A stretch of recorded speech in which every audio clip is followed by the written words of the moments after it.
দরুদ ও সালাম নাজিল হোক জনাবে মুহাম্মদ সাল্লাল্লাহু আলাইহি ওয়াসাল্লামের উপর, তিনার পরিবারের উপর এবং তিনার হাতে গড়া প্রত্যেকটা মুমিন পুরুষ মুমিন নারীর উপর। আমরা সবাই পড়ছি আল্লাহুম্মা সাল্লি আলাইহি আল্লাহুম্মা বারিক আলাইহি। মুহতারাম হাজিরিন, আমাদের আলোচনার বিষয় ছিল নিয়ত। গত জুমায় আমরা নিয়ত সম্পর্কে কিছুটা আলোচনা করেছিলাম। যেখান থেকে আমরা শেষ করেছিলাম সেখান থেকে শুরু করছি। ওমা তৌফিক ইল্লা বিল্লাহ আলাইহি তাওয়াক্কালতু ওয়া ইলাইহি উনীব। তাহলে নিয়ত এটা আরবি শব্দ। নিয়ত বলতে বোঝানো হয় উদ্দেশ্য। নিয়ত বলতে প্রথমে কি বোঝায়? উদ্দেশ্য।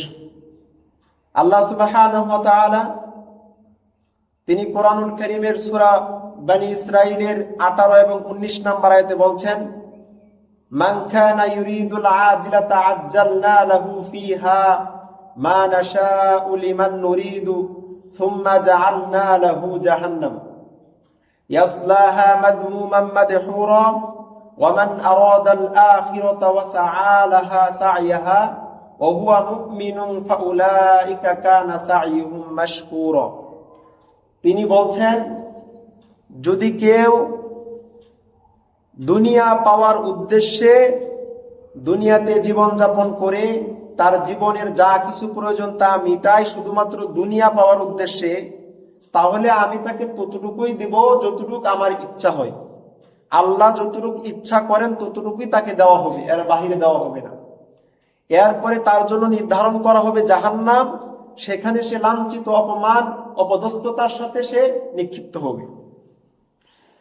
তাহলে বোঝা গেল, কেউ যদি দুনিয়া পাওয়ার উদ্দেশ্যে দুনিয়াতে জীবন যাপন করে, তার জীবন চালায়, তাহলে সে দুনিয়াতে পাবে ততটুক যতটুক আল্লাহ ইচ্ছা করেন। তারপরে তার জন্য কি নির্ধারণ করা হবে? জাহান্নাম। তারপরে সে জাহান্নামে নিক্ষিপ্ত হবে।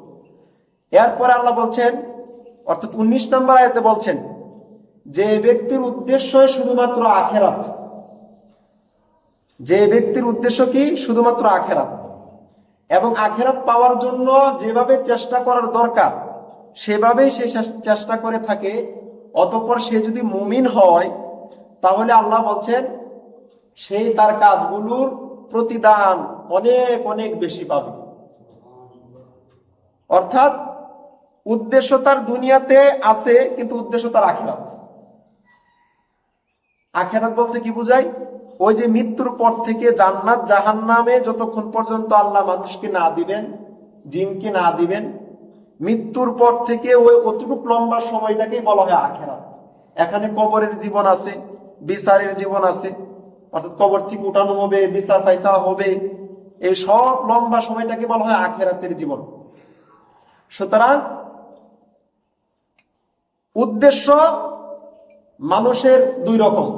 কেউ আখেরাতের জন্য কাজ করতেছে, আবার কেউ দুনিয়া পাওয়ার জন্য কাজ করতেছে। আপনি বিয়ে করবেন, আপনার বিয়ের পর সন্তানের প্রয়োজন, সন্তানকে আপনি শিক্ষা দিবেন, চাকরিজীবী করবেন, সন্তানকে বিয়ে দিবেন, তারপর আপনার দুনিয়াতে সম্মান মর্যাদা, যা যা আপনার দরকার, এই সবগুলো যদি আপনার শুধুমাত্র দুনিয়া পাওয়ার উদ্দেশ্য হয়ে থাকে, তাহলে শেষ। আপনার দুনিয়াও শেষ, আখেরাতও শেষ। আর যদি এই সমস্ত জিনিসগুলোর ধারা আপনি শুধুমাত্র আখেরাত চান, তাহলে আপনি সফল। বিয়ে করবেন, উদ্দেশ্য কি? শুধুমাত্র দুনিয়াতেই যাকে বিয়ে করতেছেন শেষ, নাকি তাকে দিয়ে আপনি আখেরাত করতে চান? আপনি বিয়ের পর সন্তান নিবেন, আল্লাহর কাছে সন্তান চাইছেন, আল্লাহ সন্তান দিয়েছেন। এই সন্তান নেওয়ার উদ্দেশ্য কি? শুধুমাত্র দুনিয়াতেই কি শেষ, নাকি এই সন্তান দ্বারা আপনি আখেরাত করবেন?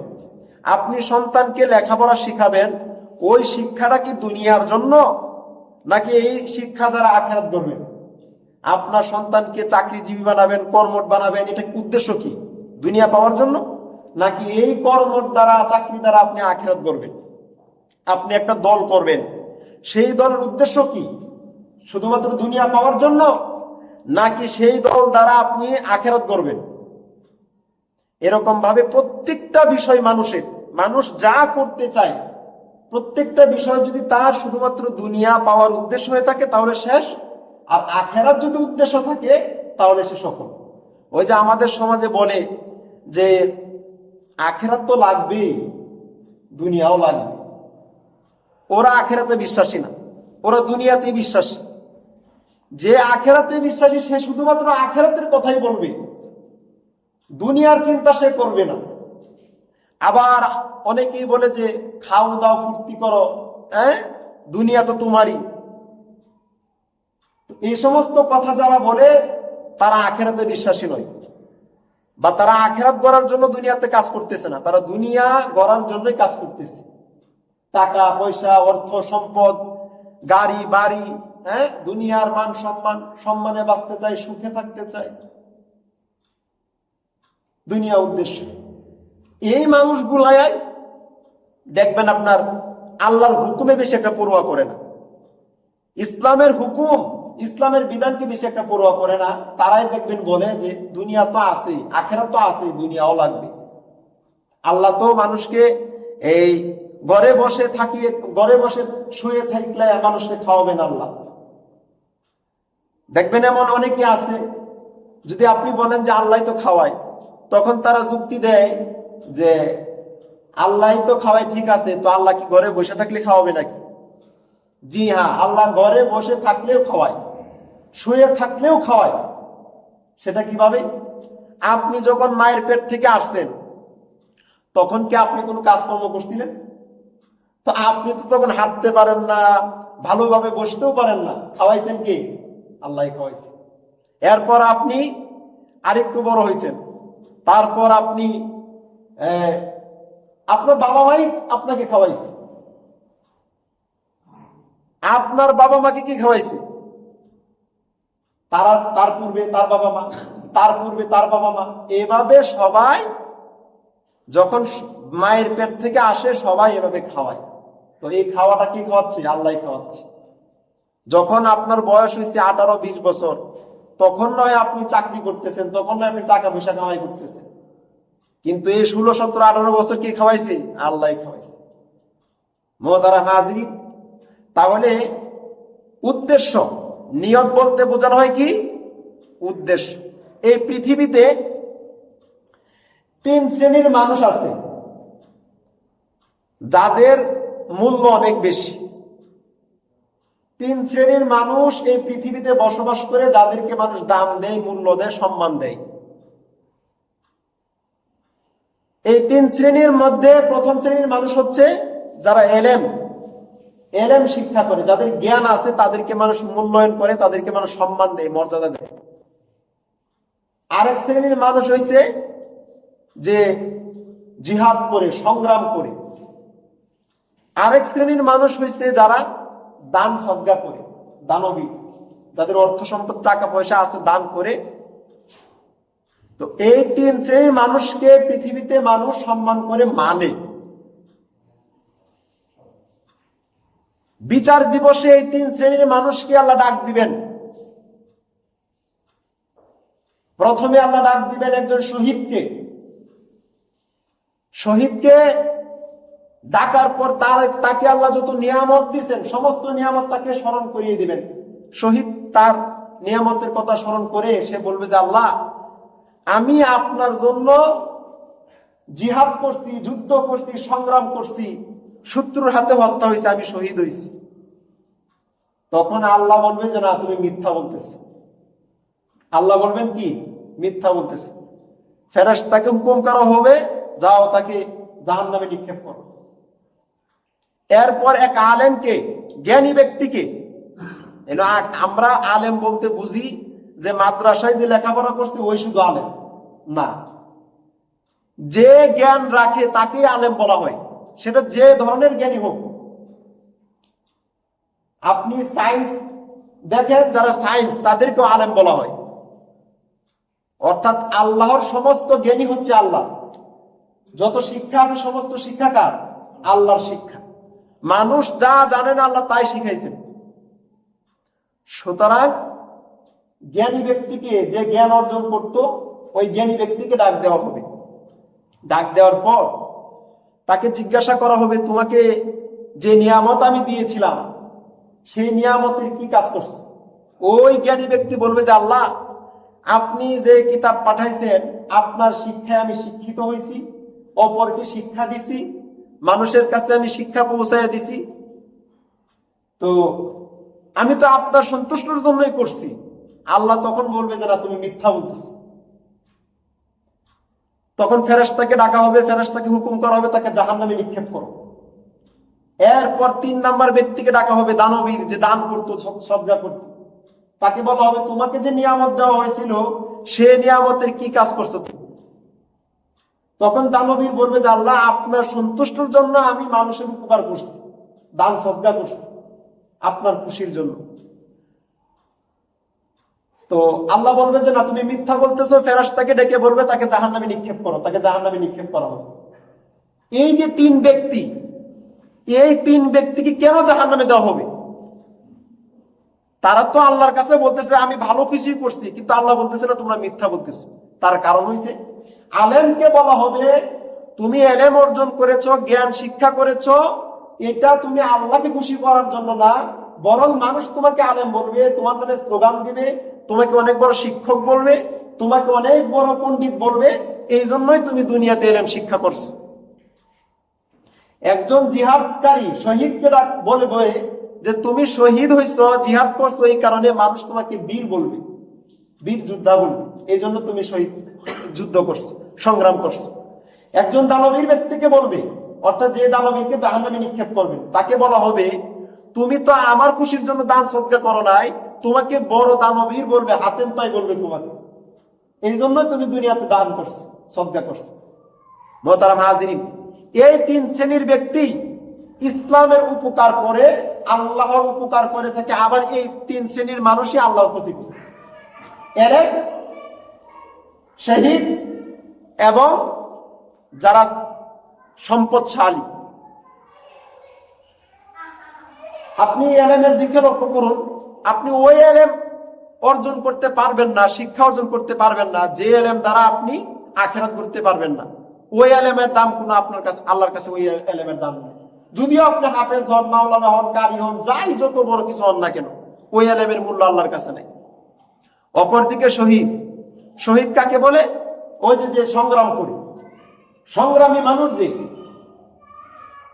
এখন সংগ্রামটা আপনি কোন উদ্দেশ্য করতেছেন? এই সংগ্রাম করার মানে কি এই যে মানুষ আপনাকে সম্মান করবে, মর্যাদা দিবে, আপনাকে বীর বলবে, দুনিয়াতে দুনিয়ার মানুষগুলো আপনাকে নিয়ে নাচানাচি করবে, এই উদ্দেশ্যে আপনি সংগ্রাম করতেছেন দুনিয়া পাওয়ার জন্য? সংগ্রাম করলে কি পাওয়া যায়? সংগ্রাম যারা করে তারা ক্ষমতা পায়, সংগ্রাম যারা করে তারা কি পায়? ক্ষমতা পায়। এই ক্ষমতা পাওয়ার পর তুমি এই ক্ষমতা কোন উদ্দেশ্যে তুমি হাসিল করলা?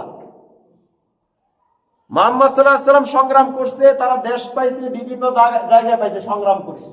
তাহলে বোঝা গেল যারা সংগ্রাম করে তারা ক্ষমতা পায়। মুহতারাম হাজিরিন, আল্লাহ সুবহানাহু ওয়া তাআলা তিনি কোরআনুল কারীমে সূরা তাওবার 111 নম্বর আয়াতে বলছেন, ইন্নাল্লাহা আশতারা মিনাল মুমিনিনা আনফুসাহুম ওয়া আমওয়ালাহুম বিআন্না লাহুমুল জান্নাহ। আল্লাহ বলছেন, নিশ্চয় আমি ক্রয় করে নিয়েছি, কিনে নিয়েছি মুমিনদের জীবন এবং তার ধন সম্পদ। কিসের বিনিময়ে? বিআন্না লাহুমুল জান্নাহ, জান্নাতের বিনিময়ে আমি কিনে নিছি। এখন শোনা যাচ্ছে বিভিন্ন দল জান্নাতের টিকিট দিচ্ছে, নির্বাচন সামনে, তা জান্নাতের টিকিট দিচ্ছে, এই নিয়ে দেশে অনেক হাহাকার, অনেক তুলপাড় শুরু হয়ে গেছে। জান্নাতের টিকিট দিচ্ছে, জান্নাতের টিকিট নতুন করে দেওয়ার কি আছে? এটা জান্নাতের টিকিট তো আল্লাহ 1450 বছর পূর্বেই দিয়ে দিয়েছেন। আল্লাহ বলছেন, যদি তোমরা জান্নাত পেতে চাও তাহলে তোমার জীবন এবং তোমার সম্পদটা আমাকে দিয়ে দাও। তোমার জীবন এবং তোমার সম্পদ, মাল, এগুলো আমাকে দিয়ে দাও, তার বিনিময়ে আমি তোমাকে জান্নাত দিব। তো জান্নাতের টিকিট তো আল্লাহ আগেই দিয়ে রাখছে, নতুন করে দেওয়ার কি আছে? মুহতারাম হাজিরিন, আপনি মুমিন যদি হন তাহলে আপনার জীবন আল্লাহর জন্য উৎসর্গ করতে হবে, যাকে তাকে দিতে পারবেন না। আপনি যদি মুমিন হন, আপনার অর্থ সম্পদ টাকা পয়সা যেভাবে খুশি সেভাবে ব্যয় করতে পারবেন না, আল্লাহর জন্য করতে হবে যদি আপনি মুমিন হন। আর যদি আপনি মুমিন না হন, তাহলে তো আপনি যেভাবে খুশি সেভাবে আপনার অর্থ সম্পদ ব্যয় করবেন, আপনি যাকে তাকে জীবন দিয়ে দিবেন। কিন্তু জীবন দিতে হবে কার জন্য? আল্লাহর জন্য। তাহলে আল্লাহ বলছেন আমি তোমাদেরকে জান্নাত দিব। তোমাদের কাজ কি? ইউকাতিলুনা ফি সাবিলিল্লাহ, আল্লাহর জন্য সংগ্রাম করবে, জিহাদ করবে আল্লাহর শত্রুদের সাথে, নবীদের শত্রুদের সাথে, মুমিনদের শত্রুদের সাথে। ফায়াকতুলুন, এবং তোমরা তাদেরকে মারবে, ওয়া ইউকাতালুন, নিজেরাও মরবে। শুধু তাদেরকে মারবা বিষয়টা তা না, তোমরাও মরবা, তোমাদেরকে আহত হবে, নিহত হতে হবে। আমি প্রায়ই বলি যে লোহা ততক্ষণ পর্যন্ত মূল্যহীন যতক্ষণ পর্যন্ত লোহাকে কোনো কাজে ব্যবহার না করা হয়। মণিমুক্তা ততক্ষণ পর্যন্ত মূল্যহীন যতক্ষণ পর্যন্ত মণিমুক্তা কোথায় থাকে? ঝিনুকের ভিতর থাকে। আবার লোহাকে যখন আপনি আগুনে পুড়ে তাকে পিটিয়ে কোনো কিছু তৈরি করবেন, তখন কি হবে? লোহা দাম হবে। মণিমুক্তাকে ঝিনুকের ভিতর থেকে এনে তাকে ভেঙে চুরে যখন কিছু তৈরি করবেন, তখন মণিমুক্তা দাম হয়ে যায়। ঠিক তেমনি মুসলিম দাবি করলে আপনি মুসলিম হতে পারবেন না, আল্লাহর কাছে মূল্যবান হতে পারবেন না যতক্ষণ না পর্যন্ত একজন মুসলিম আল্লাহর দ্বীন প্রতিষ্ঠা করতে গিয়ে তাগুতের হাতে আহত নিহত না হবে, ততক্ষণ পর্যন্ত সে মূল্যবান হবে না। দাবি করতে পারেন যে আমি মুসলিম, কিন্তু আপনি তো তাগুতের হাতে নিহত হন নাই, আহত হন নাই। তাগুত আপনার উপর চক্ষু গরম করে নাই, তাগুত আপনাকে নিয়ে সমালোচনা করেন নাই, আপনি তো ওই মুসলিম না, আল্লাহর কাছে ওই রকম মূল্যবান হবেন না। মুহতারাম হাজিরিন, আল্লাহ রাসূল সাল্লাল্লাহু আলাইহি ওয়াসাল্লাম তিনি হাদিসের মধ্যে বলছেন, ক্বালা সুইলা রাসূলুল্লাহ সাল্লাল্লাহু আলাইহি ওয়াসাল্লাম, সাহাবায়ে কেরাম রাসূলুল্লাহ সাল্লাল্লাহু আলাইহি ওয়াসাল্লামকে প্রশ্ন করলেন, আনির রাজুলি ইউকাতিলু শাজা, ইয়া রাসূলুল্লাহ সাল্লাল্লাহু আলাইহি ওয়াসাল্লাম, কেউ তো সংগ্রাম করে বীরত্ব দেখানোর জন্য, কি করে? বীরত্ব দেখানোর জন্য সংগ্রাম করে, নিজেকে বড় বীর বানানোর জন্য, শক্তিশালী মানুষের সামনে প্রকাশ করার জন্য সে সংগ্রাম করে। ওয়ায়ুকাতিলু হামিয়া, এবং কেউ সংগ্রাম করে অন্ধ পক্ষপাতিত্ব করার জন্য। কি করার জন্য? অন্ধ পক্ষপাতিত্ব করার জন্য সংগ্রাম করে।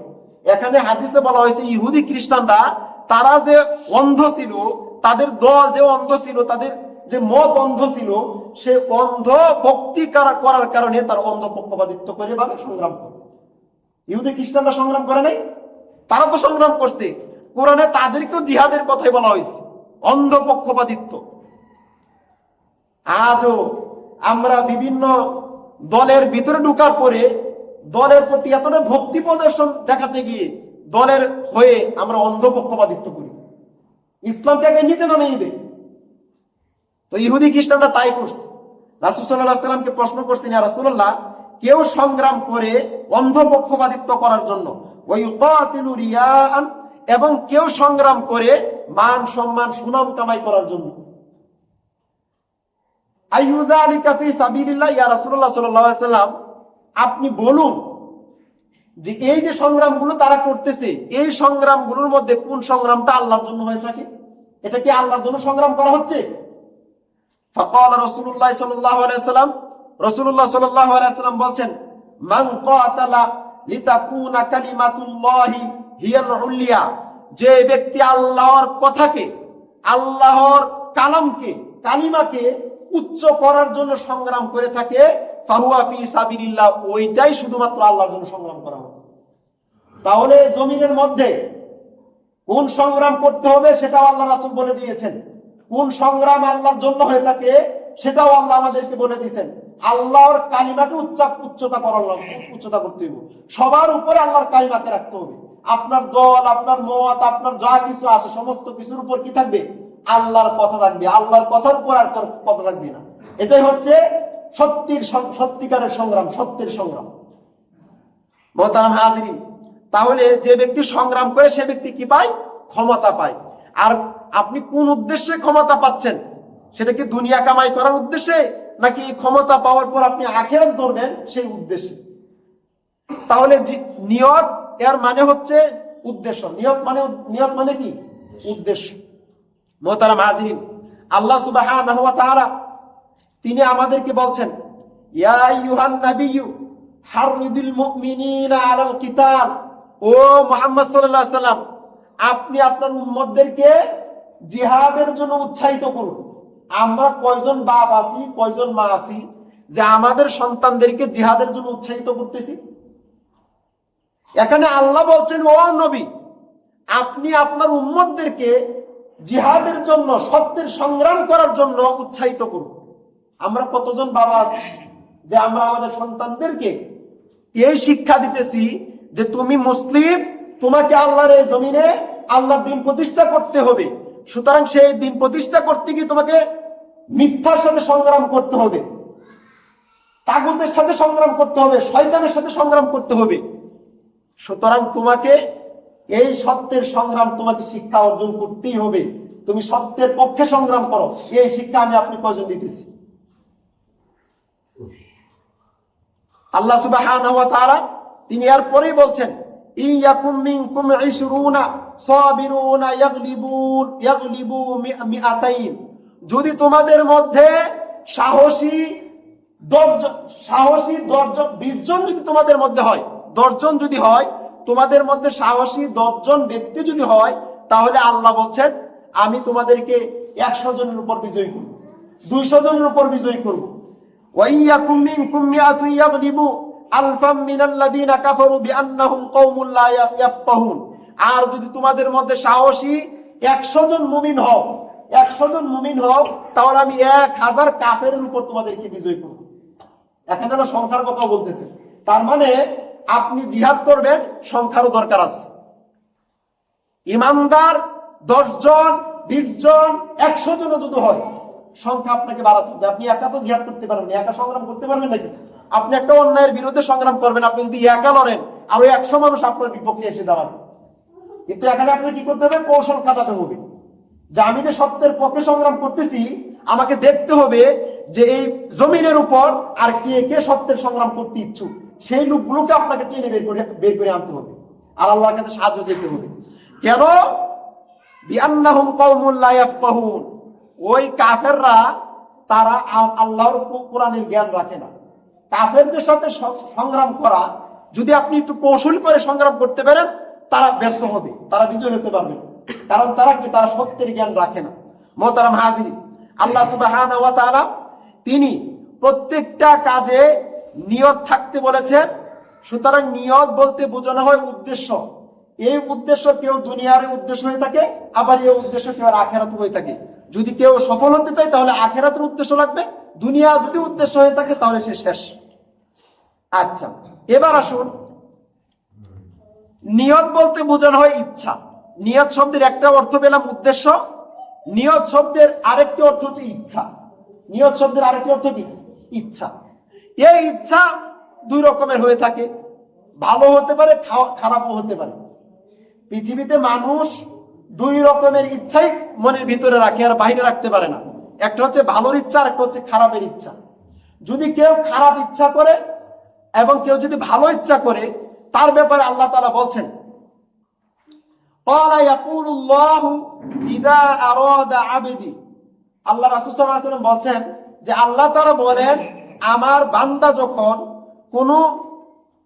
কোন কাজের ইচ্ছা করে, সাইয়্যা অর্থাৎ যদি খারাপ কাজের ইচ্ছা করে থাকে, খারাপ কাজের ইচ্ছা যদি মনের ভিতরে রাখে, ফালা তাকতুবুহা আলাইহি, তখন আল্লাহ তাআলা ওই খারাপ কাজের ইচ্ছাটা তার আমলনামায় গুনাহ হিসাবে লেখেন না। হাত্তা ইয়ামালাহা ফাইন আমিলাহা ফাকতুবুহা বিমিথলিহা, যদি সে ওই খারাপ কাজটা না করে, যদি সে খারাপ কাজটা না করে, তাহলে তার আমলনামাতে তার খারাপ ইচ্ছাটা লেখা হয় না। আর যদি সে খারাপ কাজটা করে ফেলে, তাহলে তার ওই খারাপ কাজের জন্য একটা গুনাহ লেখা হয়। কয়টা গুনাহ লেখা হয়? একটা গুনাহ লেখা হয়। ওয়াইন তারাকাহা মিন আজলি ফাকতুবুহা লাহু হাসানা, আর যদি সেই খারাপ কাজ থেকে বিরত থাকে, তাহলে আল্লাহ তাআলা ওই খারাপ কাজ থেকে বিরত থাকার কারণে তার জন্য একটি নেকি লেখা হয়। মানে আপনার মনের মধ্যে খারাপ জিনিস চলতেছে, খারাপ কাজ চলতেছে, খারাপ উদ্দেশ্য, খারাপ জিনিস আপনার মনের মধ্যে ভাবতেছে খারাপ কাজ করবেন, আপনি সেই খারাপ কাজ করে ফেলছেন, তাহলে এর বিনিময়ে একটা পাপই লেখা হবে। আর যদি আপনি সেই খারাপ কাজ থেকে ত্যাগ দিয়ে আল্লাহর খুশির জন্য তার ত্যাগ করুন, তাহলে তার বিনিময়ে আল্লাহ একটা নেকিও লিখবেন আল্লাহ আপনার জন্য। এরপর আল্লাহ রাসূল সাল্লাল্লাহু আলাইহি ওয়াসাল্লাম বলছেন, ওয়াইদা আরাদা আন ইয়ামালা হাসানাতান ফালাম ইয়ামালহা ফাকতুবুহা লাহু হাসানা। যদি ভালো কাজ করার ইচ্ছা করে, অর্থাৎ সে ভালো কাজ করার ইচ্ছা করছে, করতে পারে নাই, তারপরেও আল্লাহ তাআলা তার আমলনামায় একটা নেকি লিখবেন। মানে ভালো কাজ করার ইচ্ছা করছেন, আপনি করতে পারেন নাই, তাহলে আপনার আমলনামায় কি লেখা হবে? একটা নেকি লেখা হবে, একটা সওয়াব লেখা হবে। ফাইন আমিলাহা ফাকতুবুহা লাহু বিআশরি আমসালিহা ইলা 700 দি'ফিন। যদি আপনি সেই ভালো কাজটা করে ফেলেন, তাহলে একের বদলে 10, 10-এর বদলে 700 গুণ আল্লাহ তাআলা আপনাকে নেকি দান করবে। ভালো কাজ করলে কয় নেকি? 700 গুণ পর্যন্ত নেকি লেখা হবে। আর না করতে পারলে একটা নেকি লাগবে। তার মানে ভালো কাজ হোক আর খারাপ কাজ হোক, যদি ইচ্ছা পোষণ করেন, আল্লাহ আপনার আমলনামায় লিখবেন না যতক্ষণ না পর্যন্ত আপনি সেই কাজটা না করতেছেন। আর খারাপ কাজ পরিত্যাগ করলেও একটা নেকি। এবার আসুন, আল্লাহ রাসূল সাল্লাল্লাহু আলাইহি ওয়াসাল্লাম আরেকটি হাদিসের মধ্যে বলছেন, কুল্লু উম্মতি মুআফাতুন ইল্লাল মুজাহিরিন। শোনো, আমার উম্মতের প্রত্যেকটা গুনাহ আল্লাহ তাআলা মাফ করে দিবেন, যতক্ষণ পর্যন্ত ইল্লাল মুজাহিরিন, সে তার পাপটা অন্যের কাছে প্রকাশ না করে। বুঝছেন ভালো করিয়া? মানে আল্লাহ আমার উম্মতের প্রত্যেকটা গুনাহ মাফ করবেন, ওই পাপ ছাড়া, ওই গুনাহ ছাড়া, যে গুনাহটা সে অন্যের কাছে প্রকাশ করছে। এরপর আল্লাহ রাসূল সাল্লাল্লাহু আলাইহি ওয়াসাল্লাম বলছেন, ইন্না মিনাল ইজহারি আইয়ামালাল আবদু বিল্লাইলি আমালা। যখন বান্দা রাতের বেলায় পাপ কাজ করে, সে পাপ কাজের মধ্যেই থাকে, তারপরে আল্লাহ তাআলা ওই পাপ কাজটা গোপন রাখেন। সুম্মা ইউসবিহু ক্বাদ সাতারা রাব্বু, আল্লাহ তাআলা ও সকাল পর্যন্ত আল্লাহ তাআলা গোপন রাখেন। তারপর ফায়াকুলু ইয়া ফুলান ক্বাদ আমিলতুল বারিহাতা কাদা ওয়া কাদা। সকাল বেলায় সে তার সঙ্গীকে, তার বন্ধুকে, তার প্রিয় মানুষটার কাছে গিয়ে বলে যে, অমুক অমুক, আমি তো গতকাল রাত্রি এই পাপ করছি, সেই পাপ করছি। অথচ সে যে রাতে পাপ কাজ করছে, ওই পাপ কাজটা কে গোপন রাখছিল? আল্লাহ গোপন রাখছে। কিন্তু সকালবেলা সে যখন প্রকাশ করে দিছে অন্যের কাছে, তখন আল্লাহ তাআলা বলেন যে, বান্দা, আমি তোর পাপ কাজটা গোপন রাখছিলাম, এখন তুই যেহেতু প্রকাশ করে দিছিস, তাহলে আমিও কাল কিয়ামতের দিন প্রকাশ করে দিব। কিন্তু আমি তোর পাপটা গোপন রাখছিলাম এই জন্যই যে তোকে সুযোগ দিছিলাম, তুই যাতে পাপ থেকে মুক্ত হস, আল্লাহর কাছে তওবা করিস, আমি তোর পাপগুলো সব ক্ষমা করে দিব। প্রকাশ করে দিছিস তো মরছিস। সুতরাং জীবনে আমি আপনি কি পাপ করতেছি, এই পাপগুলোকে আমি অন্যের সাথে শেয়ার করতেছি, আমি কি অন্যের কাছে বলতেছি নাকি? একটু ভাবুন। রাতের বেলা ধরেন আপনি জিনাই করলেন একজনের সাথে, সকালবেলা আপনার বন্ধুকে বললেন মুখের সাথে জিনা করে আইছি, আপনি শেষ। এই গুনাহ আল্লাহ মাফ করবে না? হ্যাঁ, মাফ করবে, যদি আপনি প্রকৃতপক্ষে তওবা করে ছেড়ে দেন। আর যদি ওইটা গোপন থাকে, আল্লাহ গোপনই রাখবে। এটা ইমানদার মুমিনদের জন্য একটা ছাপ, যে সুযোগ আল্লাহ দিয়েছেন। মুহতারাম হাজিরিন, কিয়ামতের দিন বান্দাকে কিভাবে তোলা হবে? বান্দাকে তার কাজের বিনিময়ে তোলা হবে না, কাজের নিয়তের বিনিময়ে তোলা হবে। আয়েশা রাদিয়াল্লাহু তাআলা আনহা, আয়েশা রাদিয়াল্লাহু তাআলা আনহা থেকে বর্ণিত, তিনি বলেন, ক্বালা রাসূলুল্লাহ সাল্লাল্লাহু আলাইহি ওয়াসাল্লাম, রাসূলুল্লাহ সাল্লাল্লাহু আলাইহি ওয়াসাল্লাম বলছেন, ইয়াবজু জাইশুল আল কাবা, যে রাসূল সাল্লাল্লাহু আলাইহি ওয়াসাল্লাম বলছেন, একটা দল অচিরেই, একটা দল কাবাগরকে ধ্বংস করার জন্য তারা রওনা হবে। ফাইদা কানু বিবাইদা মিনাল আরদি ইউখসাফু বিআউয়ালিহিম ওয়া আখিরিহিম। তখন ওই দলটা যখন বাইদা নামক স্থানে পৌঁছাবে, আল্লাহ তাআলা জমিনকে বলবেন, জমিন তুমি ধসিয়ে দাও। তার সাথে সাথে জমিন ধসিয়ে দিবে। প্রথম থেকে শেষ পর্যন্ত ওই জমিনের উপর যত মানুষ থাকবে, প্রত্যেকটা মানুষ ধসে শেষ হয়ে যাবে। অচিরে সেই সময়টা আসতেছে যে একটা দল কাবাগরকে ধ্বংস করার জন্য তারা রওনা হবে, কাবাগরকে ধ্বংস করার জন্য। কোথায় এসে পৌঁছাবে? বাইদা নামক স্থানে। বাইদা বলতে বোঝানো হয় এই যে সৌদিতে ইরান যে শহরটা রয়েছে, রিয়াদ শহরটা যে রয়েছে সৌদির, এই রিয়াদ শহরের একটি অঞ্চলকে বলা হয় বাইদা। তো তখন তৎকালীন সময়ের মরুভূমি ছিল, এখন মরুভূমি নাই। যারা সৌদিতে আছেন হয়তো আপনারা জানেন, বাইদা নামক যে স্থানটা আছে এখন আর মরুভূমি নাই, এখন সেখানে বাজার হয়েছে, এখন ঘরবাড়ি হয়েছে, থাকার মতো ব্যবস্থা করা হয়েছে সেখানে। তো এরপরে ক্বালাত আয়েশা রাদিয়াল্লাহু তাআলা আনহা বলছেন, কুলতু ইয়া রাসূলুল্লাহ সাল্লাল্লাহু আলাইহি ওয়াসাল্লাম কাইফা ইউখসাফু বিআউয়ালিহিম ওয়া আখিরিহিম ওয়া ফীহিম আসওয়াকুহুম ওয়া মান লাইসা মিনহুম। ইয়া রাসূলুল্লাহ সাল্লাল্লাহু আলাইহি ওয়াসাল্লাম, আপনি যে বলছেন বাইদা নামক স্থানে আসার পরে জমিন ধসিয়ে দিবে, সেই জমিনে তো এমন মানুষও আছে যারা ব্যবসা করে, সেই জমিনের মধ্যে এমন মানুষও আছে যারা খারাপ কাজের মধ্যে খারাপ কাজ করে না, সেই জমিনের মধ্যে এমন মানুষও রয়েছে যারা কাবাগরকে ধ্বংস করার জন্য আসবে, তাদেরও অন্তর্ভুক্ত নয়। তো তাহলে ভালো মানুষকে আল্লাহ কেন ধ্বংস করে দিবেন? তো তার উপায়টা কি হবে? তাহলে আল্লাহ রাসূল সাল্লাল্লাহু আলাইহি ওয়াসাল্লাম এমন প্রশ্ন শোনার পর তিনি বললেন, ইউখসাফু বিআউয়ালিহিম ওয়া আখিরিহিম, হ্যাঁ, বাইদা নামক স্থানে প্রথম থেকে শেষ পর্যন্ত যত মানুষ থাকবে সবাইকে ধ্বংস করা হবে। সুম্মা ইউবআতুনা আলা নিয়াতিহিম, তবে কিয়ামতের দিন তাকে তোলা হবে তার নিয়তের উপর। যে ভালো নিয়তের উপর সেখানে ছিল তাকে সেই নিয়তের উপরেই তোলা হবে, আর যে খারাপ নিয়তে কাজ করছিল, খারাপ নিয়তের জন্য এই বাইদা নামক স্থানে অবস্থান করছিল, তাদেরকে সেই নিয়তের উপরেই কি করা হবে? তোলা হবে। তাহলে মানুষ ভালো ইচ্ছা খারাপ ইচ্ছা হৃদয়ে রাখতে পারে, মানুষ ভালো কাজ খারাপ কাজ যাই করুক না কেন, প্রত্যেকটা কাজ তার কিসের উপরে নির্ভরশীল করবে? নিয়তের উপর নির্ভরশীল করবে। তাহলে নিয়ত শব্দের অর্থ হচ্ছে, একটা উদ্দেশ্য হচ্ছে উদ্দেশ্য, নিয়ত শব্দের আরেকটি অর্থ হচ্ছে ইচ্ছা। ভালো ইচ্ছা হতে পারে, খারাপ ইচ্ছা হতে পারে। আরেকটা জিনিস এখানে আপনাদের বলি, খারাপ ভালো দুটোটাই আল্লাহ সৃষ্টি করছেন। খারাপ ভালো কে সৃষ্টি করছেন? আল্লাহ সৃষ্টি করছে। যদি আল্লাহ খারাপ ভালো সৃষ্টি না করতো, তাহলে আপনি খারাপটা চিন্তা করলেন কিভাবে? খারাপ জিনিস না থাকলে আপনি খারাপের ইচ্ছা করবেন কিভাবে? আল্লাহ খারাপ জিনিস সৃষ্টি করছেন বিদায় আপনি খারাপের ইচ্ছা করতে পারেন, ভালো সৃষ্টি করছে বিদায় আপনি ভালোটা ইচ্ছা করতে পারেন। এখন আমাদের সমাজে একটা কথা আছে, খারাপ কাজগুলো শয়তান থেকে আসে। না, শয়তানের কোনো সৃষ্টি নাই। শয়তান খারাপ কাজের দিকে ডাকে, সৃষ্টি করা আরেক জিনিস। শয়তান কোনো কিছু সৃষ্টি করতে পারে না। শয়তান খারাপ জিনিসের প্রতি ডাকে। আর খারাপ জিনিস কে সৃষ্টি করছে? আল্লাহ সৃষ্টি করছে। কেন সৃষ্টি করছে? খারাপ ভালো দিয়ে আল্লাহ তাআলা ঈমানদারদের পরীক্ষা করবেন, এটা আল্লাহ তাআলার কথা। খারাপ জিনিস দিয়ে পরীক্ষা করবেন, ভালো জিনিস দিয়ে পরীক্ষা করবেন। মুহতারাম হাজিরিন, তাহলে নিয়ত আমাদের অন্তরে ভালো খারাপ দুটোটাই থাকতে পারে, এতে আল্লাহ দেখবে না। কিন্তু আল্লাহ দেখবেন কি, আপনি যে নিয়তটা করছেন সেই নিয়তটার উদ্দেশ্য কি, ভালো না খারাপ। আর উদ্দেশ্য যাওয়ার পর সেই কাজটাকে আপনি করছেন কি করেন নাই। যদি করে থাকেন, নিয়তটা যদি বিশুদ্ধ থাকে, তাহলে সেই কাজের অনুযায়ী আপনি আল্লাহর কাছে কি পাবেন? প্রতিদান পাবেন।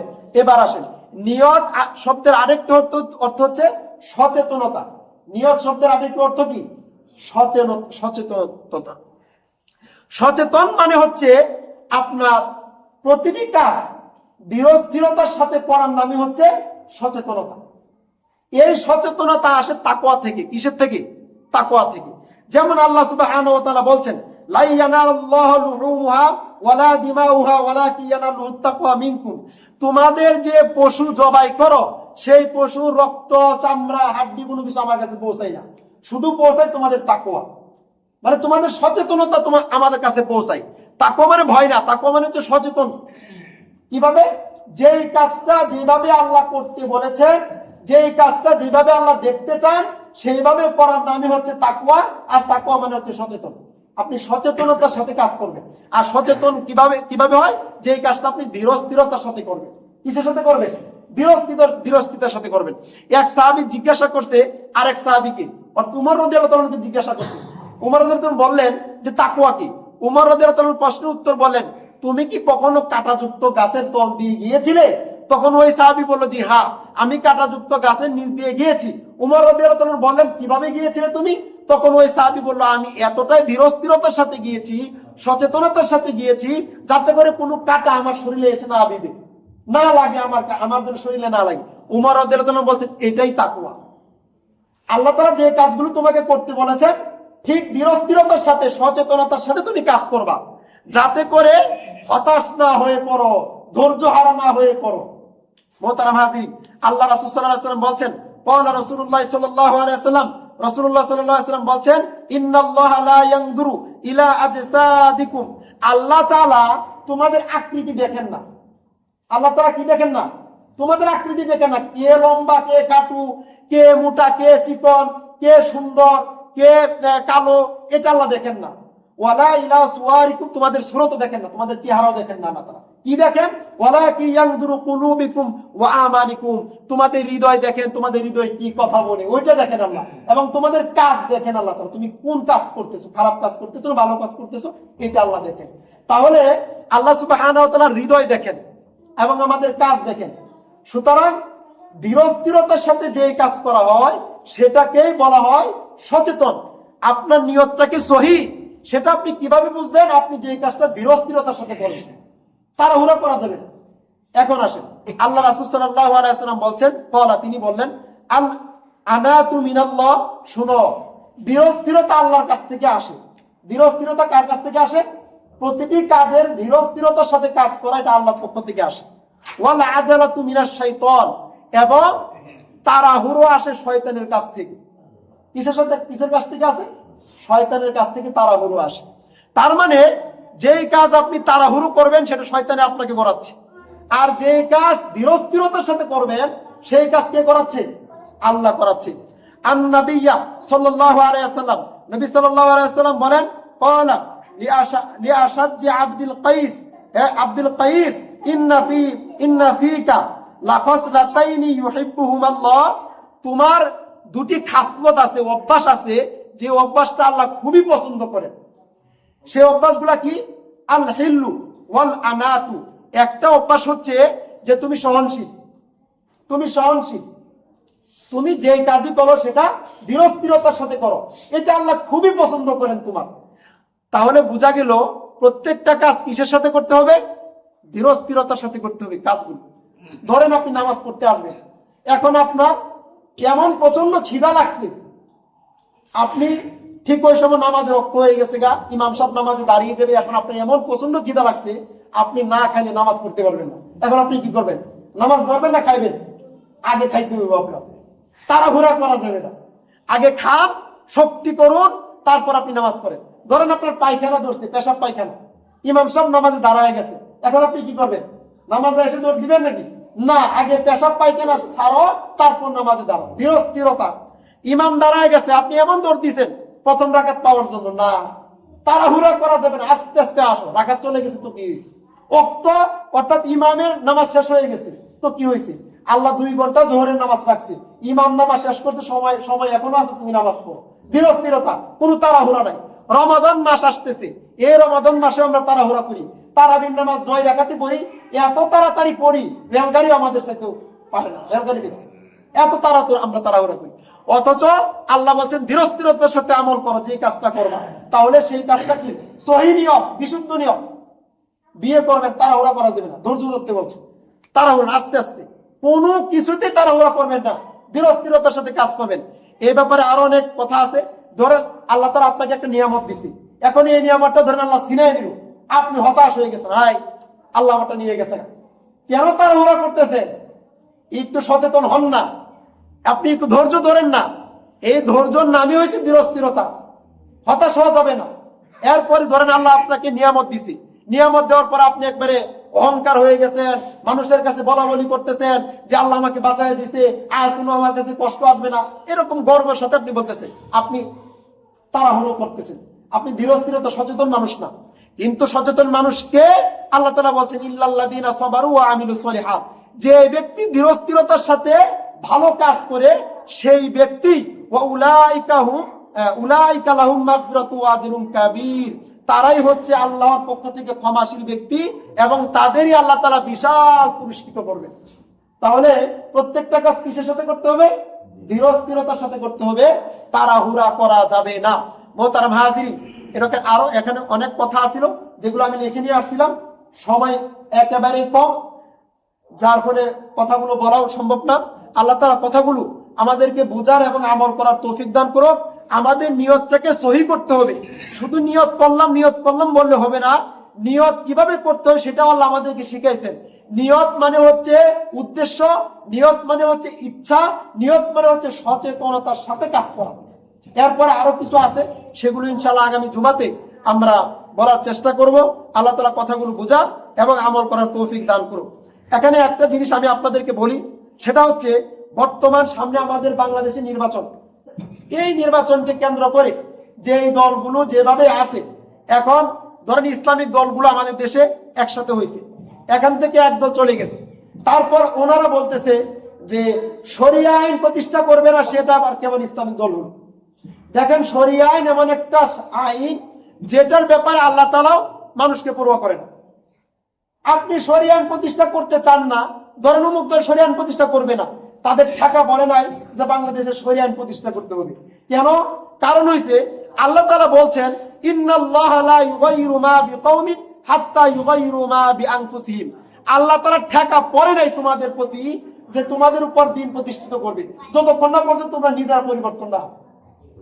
আপনি নিজে পরিবর্তন হবেন না, আল্লাহ ঠেকা পড়ছে নাকি যে আপনাকে পরিবর্তন করা? তাহলে আপনাকে বুঝতে হবে শরিয়া আইন এমন একটা জিনিস যা আল্লাহ তাআলা একসাথে প্রতিষ্ঠিত করেন নাই। আপনি কোরআনের দিকে লক্ষ্য করুন, মুহাম্মদ সাল্লাল্লাহু আলাইহি ওয়াসাল্লামের কাছে কোরআন কয় বছরে পাঠাইছে? 23 বছর সময় লাগছে শরিয়া আইন প্রতিষ্ঠা করতে গিয়ে। কেন? আগের পূর্বে যত নবী রাসূল আসছিল তাদের তো একদিনই দিয়ে দিয়েছেন শরিয়া আইন, মুহাম্মদ সাল্লাল্লাহু আলাইহি ওয়াসাল্লামের কাছে দেরি করলেন কেন? তার মানে শরিয়া আইন এমন একটা জিনিস যেটা সহজে প্রতিষ্ঠা করা যাবে না, মানুষকে বুঝিয়ে তারপর মানুষ যদি সেটা মেনে নেয় তাহলে প্রতিষ্ঠা করা সম্ভব। মোহতারাম হাজরিন, আর একটা বিষয় উদাহরণ দিয়ে আমি আপনাদেরকে, ধরেন একটা মোমবাতি অনেক দিন ধরে পড়ে আছে, ময়লা আবর্জনা সেটাতে ভরা, আপনি সেই মোমবাতিতে আগুন দিয়ে সেই মোমবাতি জ্বালানোর চেষ্টা করে দেখেন যে সাথে সাথে জ্বলে কিনা? সাথে সাথে জ্বলবে না। কয়েকবার ম্যাচের আগুন কয়েকবার দেওয়ার পর সেই মোমবাতি জ্বলবে। কয়েকবার দেওয়ার পর কেন মোমবাতি জ্বলবে? কারণ হয়েছে মুহাম্মদ সাল্লাল্লাহু আলাইহি ওয়াসাল্লাম যতদিন পর্যন্ত কুরআন না পান ততদিন পর্যন্ত তিনিও সংগ্রাম করছিল, গরিবের হকের কথা সংগ্রাম করছিল, বিধবাদের সংগ্রাম করছিল। ওই যে হিলফুল হুজুরের কথা যে আমরা শুনি, সংগঠন, মুহাম্মদ সাল্লাল্লাহু আলাইহি ওয়াসাল্লাম এটার একজন কর্মী ছিলেন। তিনি এই সংগঠনের হয়ে তিনি মানুষের যে গরিবের অধিকার, মিসকিনদের অধিকার, এতিমের অধিকার, এটা নিয়েও তিনি সংগ্রাম করছেন। কিন্তু তিনি কি সফল হইতে পারছেন? হইতে পারেন নাই। কেন হইতে পারেন নাই? কারণ তার কাছে বাতিটা নাই। মোম আসিল কিন্তু বাতি নাই। আল্লাহ তাআলা যখন মোমের উপর বাতিটা জ্বালায়া দিয়েছেন, প্রথমেই জ্বলে নাই, মুহাম্মদ সাল্লাল্লাহু আলাইহি ওয়াসাল্লামকে 3 বার বলার পর জ্বলছে।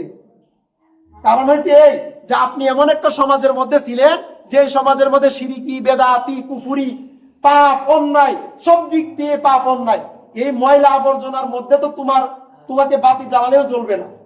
সুতরাং 3-4 বার খোঁচা মেরে দিয়েছি, এখন জ্বলে গেছে, এখন যাও তুমি গিয়ে কোরআনের আন্দোলন করো।